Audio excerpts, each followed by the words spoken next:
Mae Govannen, my Elven Fae and Otherkin family. Today is going to be a fun little video. Going to make this video as a celebration for life. So as a suggestion from one of my viewers, they wanted to see a video on Elven holidays. How do elves, or those at least with our particular persuasion of elves, how do we like to celebrate the holidays?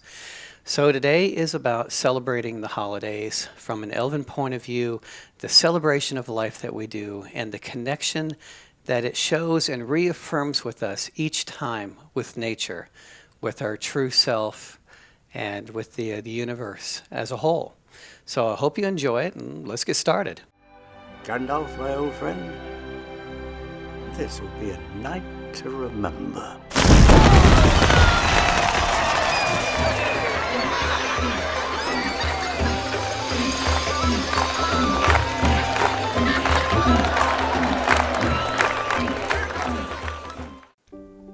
According to Tolkien canon, and we're basically going to be talking about Elven holidays from the Tolkien Legendarium, from Tolkien's worldview of Elven history.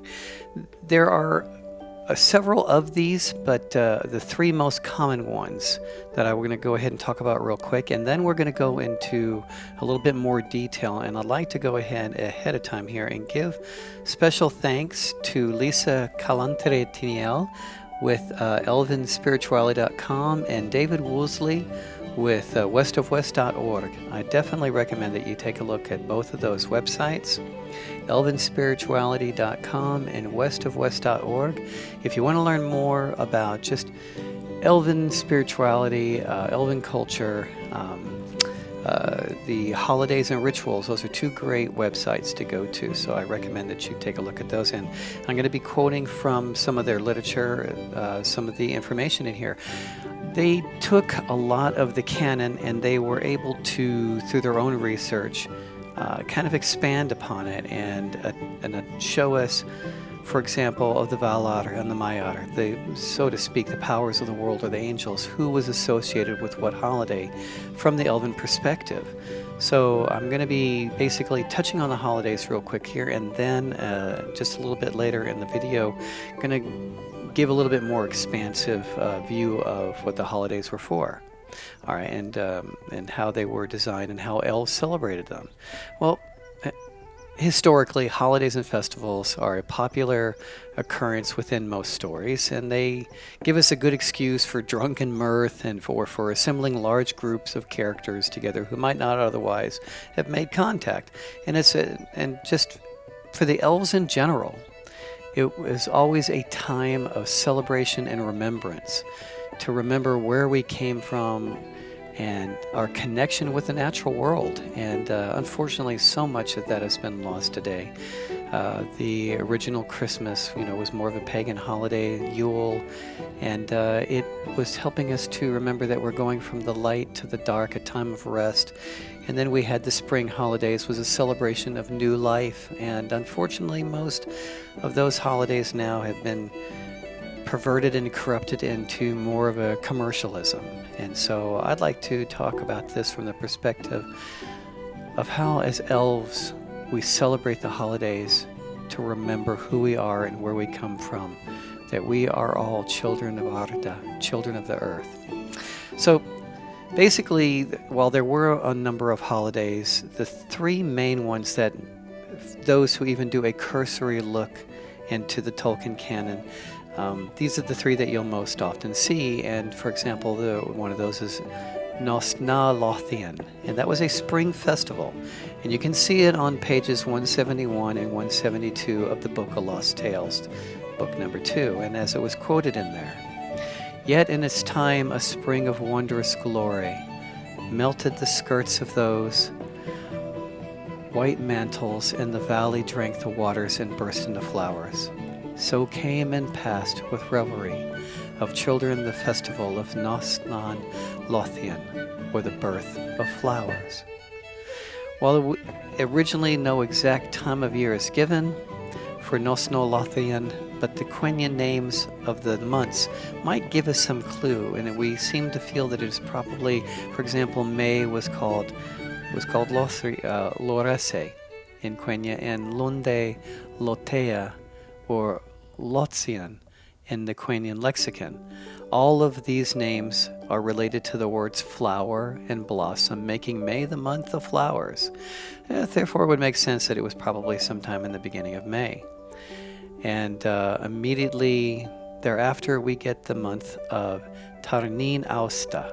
All right, and that too was described in the Book of Lost Tales on page 172, and it said, "And now at great length is the great festival of Tarnin Austa, or the gates of summer near at hand.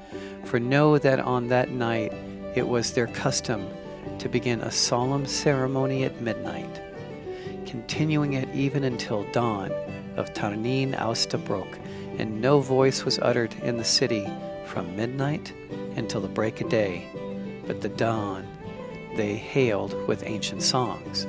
So again, celebrating the turning of the wheel of the year, the turning of the seasons, celebrating with reverence and joy as each new season came upon the elves.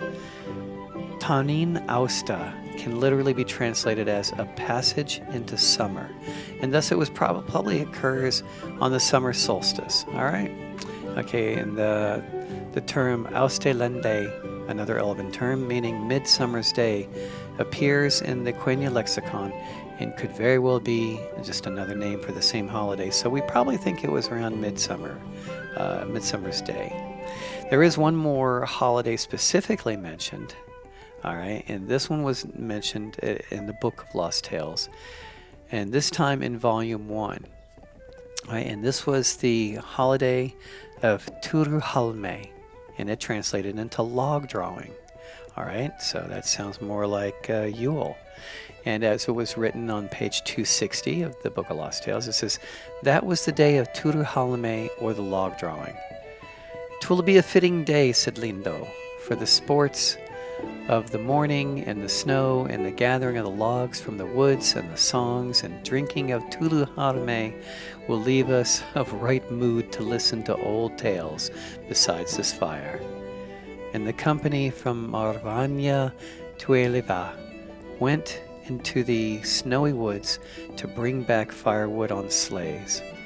Never was the tale fire, okay, and that was the story fire, because they would all gather around the fireplace within the hall and would tell stories. So it was called the tale fire, allowed to go. So the fire was never allowed to go out or to die into gray ash. But on the eve of Turuhalme, it sank always to its smallest blaze, until Turuhalme itself, when great logs were brought into the room of the tale fire, and being blessed by Lindo, with ancient magic roared and flared anew upon the hearth. All right, so again, celebrating the deep winter and the time of rest. Okay, so I'm going to go ahead and now we're go into a little bit more detail about every single one of these holidays. And I'm going to, again, thank you to Lisa and Dave. I'm going to go into how they were able to join these holidays with specific powers of the world, or the angels, so to speak. All right. So there are, again, a lot of holidays that were celebrated in Middle-earth, okay, but not necessarily by all cultures or during all time periods. And here's a list of some of the most popular ones. All right, and number one on our list is Solvalle.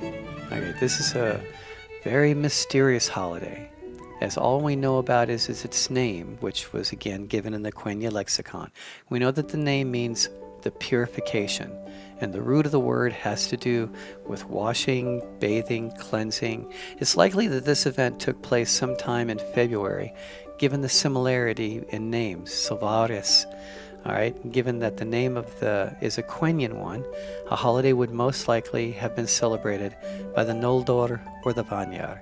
All right, so what does elvenspirituality.com and westofwest.org, how do they expand on Solvalle a little bit? All right, so according to them, the holiday is connected with Niena, all right, with the Vala called Niena, and it was for purification, and it basically begins Cure, all right, which is the elven season of stirring, which was just before spring.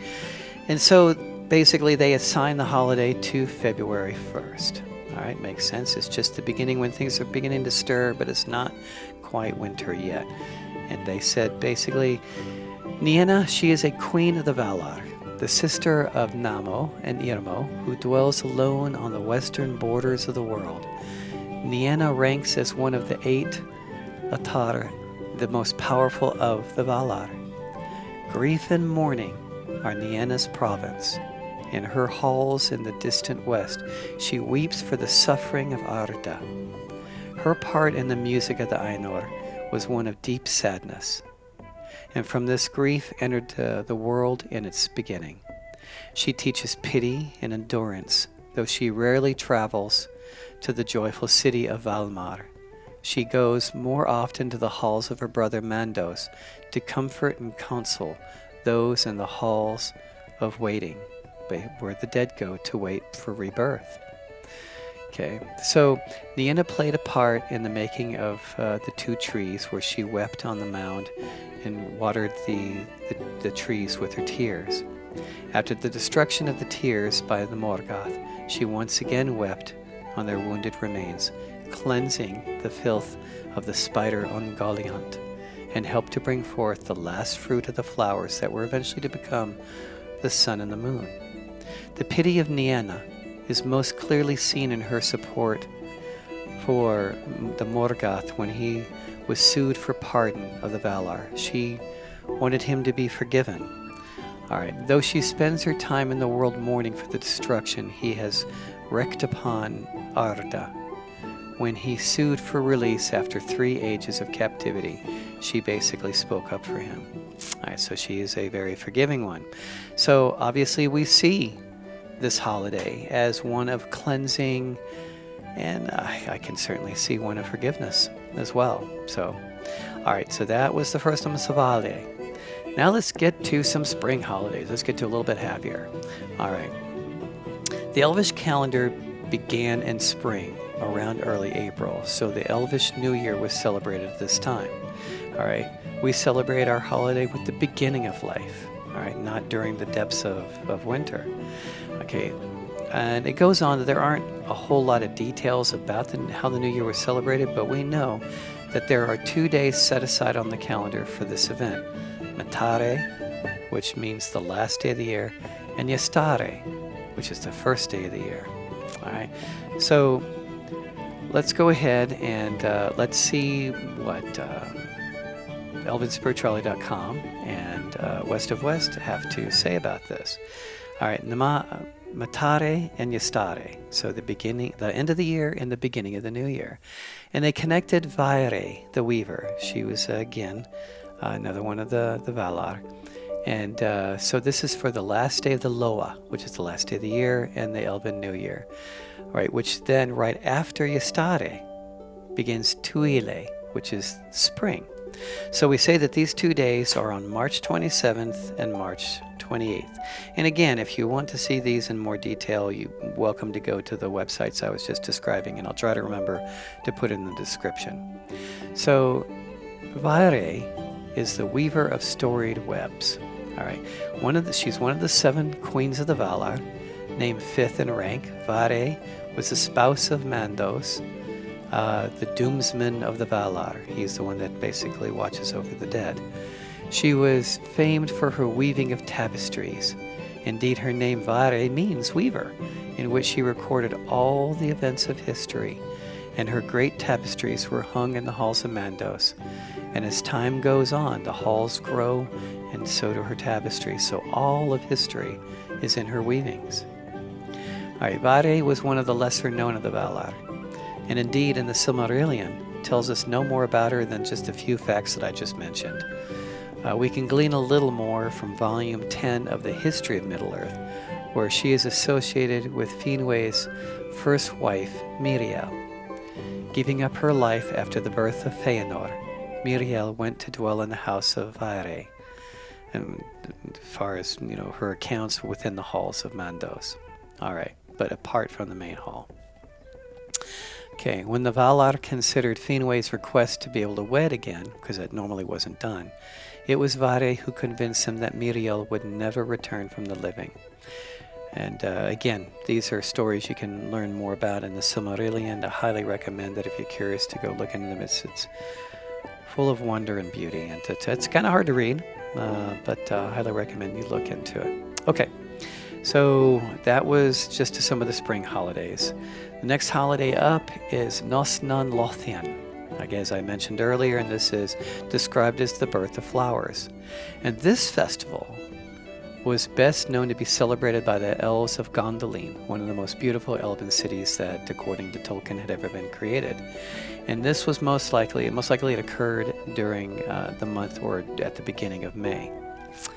And according to our scholars, this was, they attached the holiday to May 22nd. So Nost-na-lothion, the birth of flowers, it begins Hrivë, which is now the season of summer. All right, and we attach that to May 22nd and to Vana the Ever Young. Okay, as you're noticing, Elven holidays generally have to do with seasons of the year, celebrating nature. So, and this one is attached to Vana. Okay, and she's considered one of the lesser ladies of the Valar. All right, and she's considered sixth among them. Vana was, or is, the spouse of Hrivë, and the younger sister of Yavanna, the one who's most attached to growing things. All right, like her sister, the province of Vana was growing things of the world, and she was associated especially with flowers.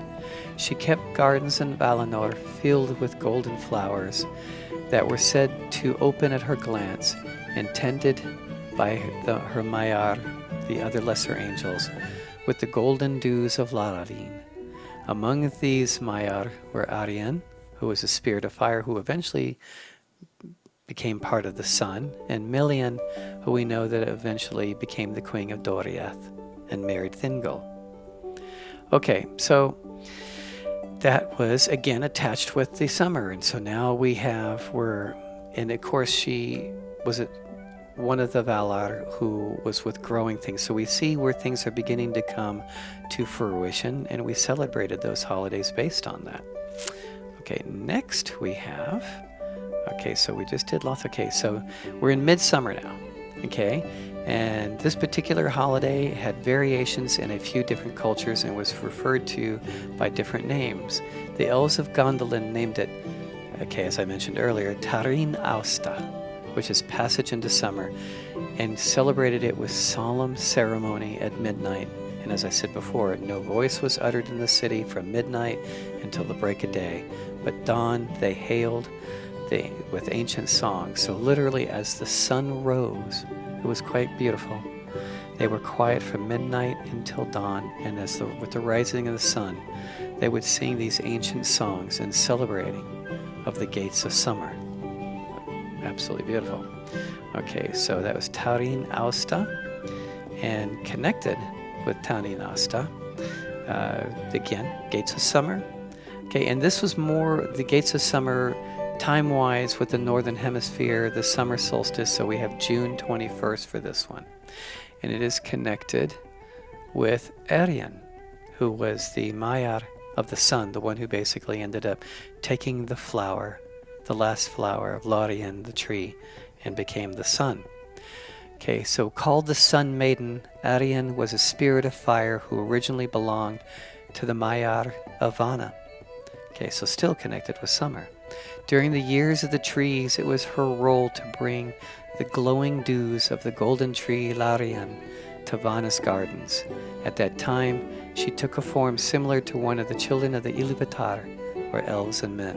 But even so, her fairy spirit could be seen in the brilliant glow of her eyes, so she was literally like a fire spirit.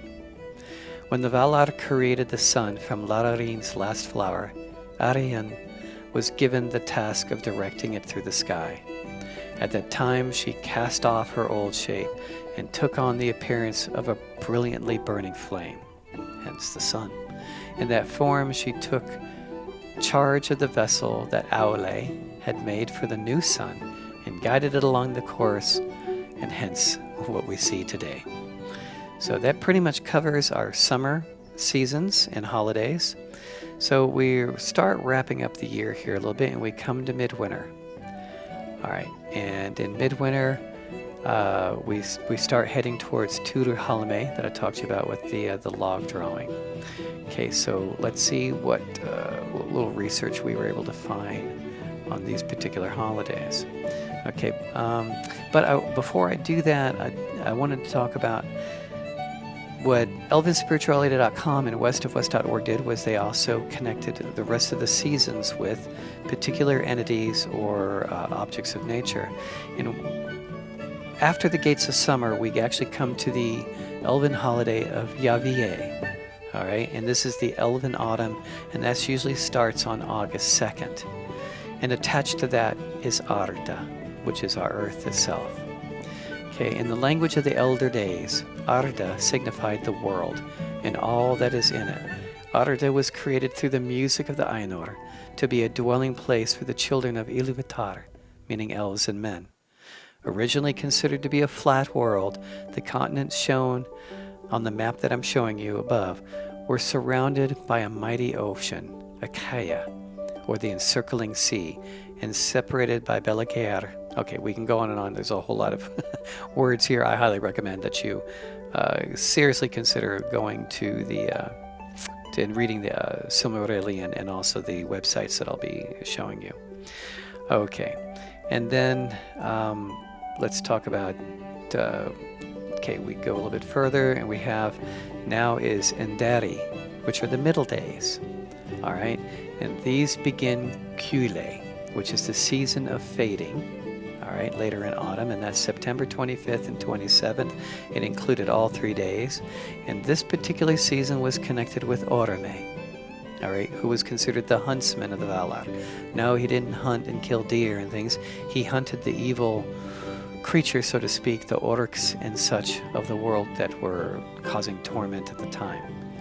Well, he was considered the huntsman of the Valar, the brother of Nesa, and one of the 8 Atar. Okay, in ancient days, he rode often in the forests of Middle-earth, and it was he who first discovered the elves when they awakened at Yavie. Okay, and we're almost through with the holidays here and the seasons.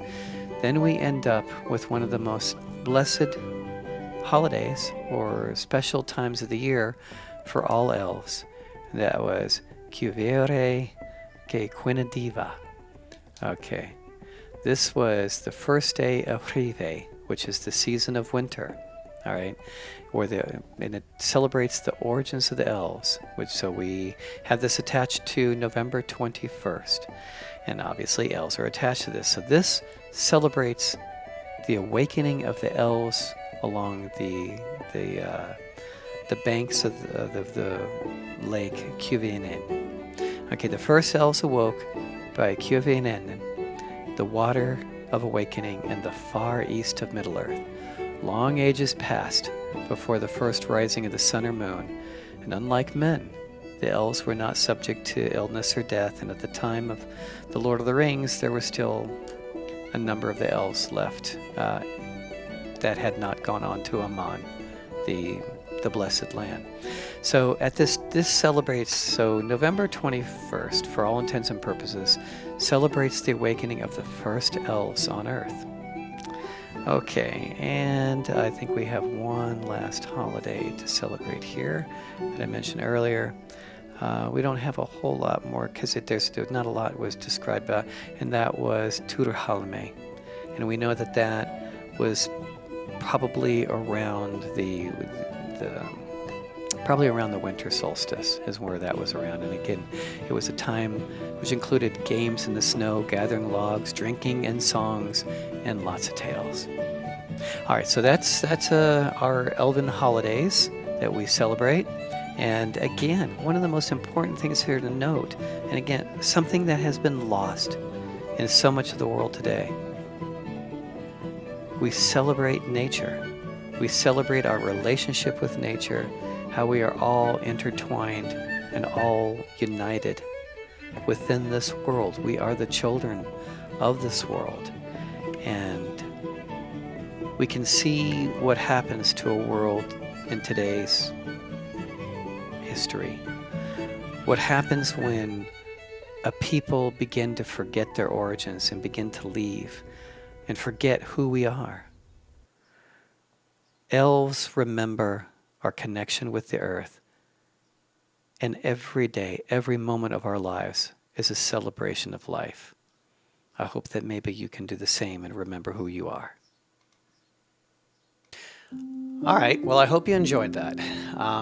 We've got a lot of plans in the future here. The next video coming up, major video, as I had mentioned before, is going to be the beginning or restart of our Elven Healing series. And we're going to go ahead and start with, as I said, from the inside out. And we're going to talk about the basic stages of Elven Healing on the next episode. And that should hopefully be within the next week. And then in the meantime, I'll also be doing our Elven sayings or general musings of the day. So I hope you look forward to those. So, again, thank you all for listening, my friends. And until we are together again soon, may you all be blessed by the elves. My name is Dr. Aaron Diaz Spindalelis, and I am the Elven Scholar. Namari.